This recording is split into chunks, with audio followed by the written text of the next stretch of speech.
The scaler was still screaming against the tray when my phone buzzed so hard it nearly jumped off the metal. I didn't flinch. I didn't look, not yet. My hands kept moving on autopilot, polishing, suctioning, wiping, the same rhythm I'd fallen into for the last 9 years as a dental hygienist. Then the preview line flashed across the screen like a blade.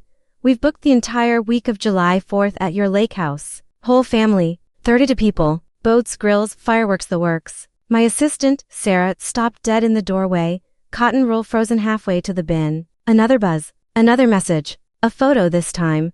Mom grinning in front of a rented pontoon boat.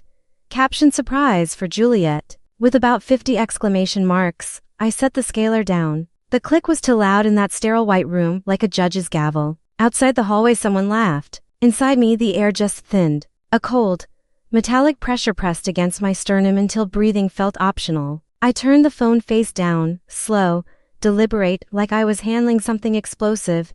They really thought this was just another family announcement I'd swallow with a smile. They had no idea what a mouth that finally stays closed can do. My name is Juliet Rowan Hale, and for 31 years I have lived in the negative space of every family photograph. The middle child nobody quite remembers is there until someone needs something. The reliable one, the spare part, the human shock absorber. Callum, my older brother, was the golden child from day one. 6'3", quarterback, full ride scholarship.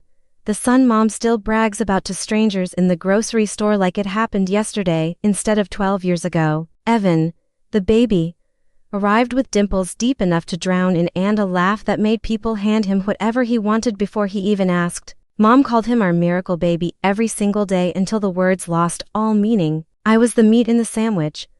The one who kept the bread from touching. When Callum wrapped his Mustang around a telephone pole at 17. I was the one who drove to the hospital at 3 a.m. so Mom wouldn't have to go alone. When Evan decided at 19 that finding himself meant dropping out of college and backpacking Europe on Dad's credit card, I was the one who picked up extra night shifts to cover the bill when Dad's card got declined in Prague. When the dog chewed Mom's designer purse, somehow it was my fault because I was supposed to be watching him.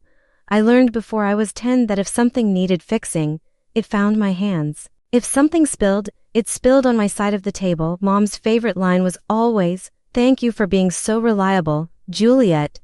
She'd say it while patting my arm like I was a well-trained Labrador. Dad would nod, eyes already back on his phone, like he'd just checked a box on a form. Reliable, that word became my cage. I didn't realize the door had locked from the inside until I was grown and the key was nowhere to be found. I shrank everything I wanted until it fit in the cracks they left behind. I paid my own tuition with student loans I'm still paying off. I kept a tiny spiral notebook where I wrote every single expense in neat columns because nobody ever asked how I was surviving. I never complained. Complaining would have meant they had to look at me. Really look, and I already knew what happened when they did. They looked away again, but there was one thing I never let them shrink. One dream I kept locked so deep even I barely touched it. The lake. Ever since I was little, every time we drove past still water, something inside me unclenched. I'd press my forehead to the car window and imagine a place where no one barged in, where no one needed anything from me, where the quiet belonged to me alone. I could almost smell the pine and hear the soft slap of water against a dock that was mine. 3 years ago I found it. In a frame cabin on a private cove 2 hours north of the city. The listing photos felt like someone had reached into my chest and pulled the dream out whole. I toured it alone on a rainy Tuesday when no one noticed I called in sick. I put in the offer alone. I sat at the closing table alone, hands shaking so hard the pen left dents in the paper. I painted the kitchen cabinets that perfect slate blue with my own hands on weekends when everyone thought I was working late. I sanded the wide plank floors until my shoulders screamed. I hung every picture, folded every blanket, chose every single mug in the cupboard. I never breathed a word of it to my family, not once.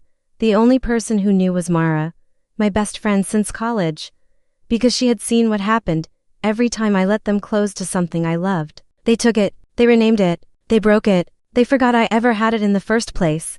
I thought I had time. Time to invite them when I was ready. Time to set the rules. Time to finally be the one who decided who walked through my door and when. But families like mine don't ask. They take. That day in the clinic, when Mom's voicemail played, her voice bright and triumphant like she was announcing a winning lottery ticket, something inside me snapped clean in half. Not with noise, not with screaming, just a quiet, Precise break, like ice giving way under too much weight for too many winters. I finished my shift on autopilot. I drove north in total silence. No radio, no playlist, just the road unrolling like a confession. Pines rose on both sides, dark and tall, watching me finally stop pretending everything was fine. The cabin appeared slowly at first, then all at once. Wood and glass catching the last threads of sunset. My chest loosened the second gravel crunched under my tires. I walked inside and the air smelled like pine, lemon oil, and safety. Everything was exactly where I left it. The quiet wrapped around me like it had been waiting years for me to come home to it. I didn't sleep that night. I started in the kitchen, opening every drawer, running my fingers over every surface I had built with my own hands. Then I pulled out the plain box, no label, and laid every single document on the dining table like evidence in a trial nobody else knew was happening. Deed, title, insurance policy, receipts for every gallon of paint, every box of nails, every hour of labor that was mine and mine alone. Proof. The next morning the locksmith came. Quiet man, steady hands, toolbox that clinked with purpose. I watched him replace every single lock, install commercial-grade deadbolts, add a keypad on the front door thick enough to stop a tank. When he asked for the code I said 081 for without hesitation, the day I was born, the day nobody ever remembered to celebrate. He handed me a ring with exactly 2 keys. No spares, no copies, no just in case hidden. Under the mat, only opens for whoever you choose, he said. I felt the words settle into my bones like warm stones. I spent the rest of the day cleaning a house that was already spotless, wiping counters that didn't need wiping, folding blankets that were already folded, lining books up by color, rearranging mugs by size. Anything to keep my hands busy while my mind settled into the new truth. This place was mine, paid for with money I earned while they were busy celebrating everyone else. Built with time they never noticed I was gone. Night fell. I turned off every outside light until the cabin disappeared against the water, a dark silhouette only I could find. Before bed I opened my notebook to a fresh page near the back and wrote one line in careful, steady letters. This time, I am not giving back anything they try to take. July 3rd came in hot and loud. I watched from the loft window as the caravan rolled down my private road like an invading army. 8 vehicles, trailers hitched with boats, coolers sliding around in truck beds, kids hanging out windows screaming, 32 people spilling onto my gravel like ants on a dropped popsicle.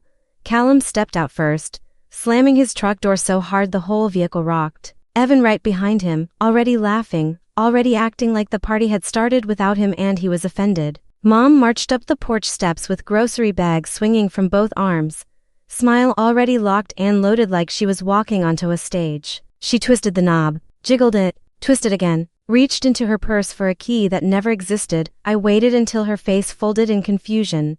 Then I opened the door myself, just wide enough. Hi, Mom. My voice was calm, flat, ice over deep water. Her smile flickered like a bad bulb. Sweetheart, the lock must be sticking. This house is old, it's not sticking. It's new.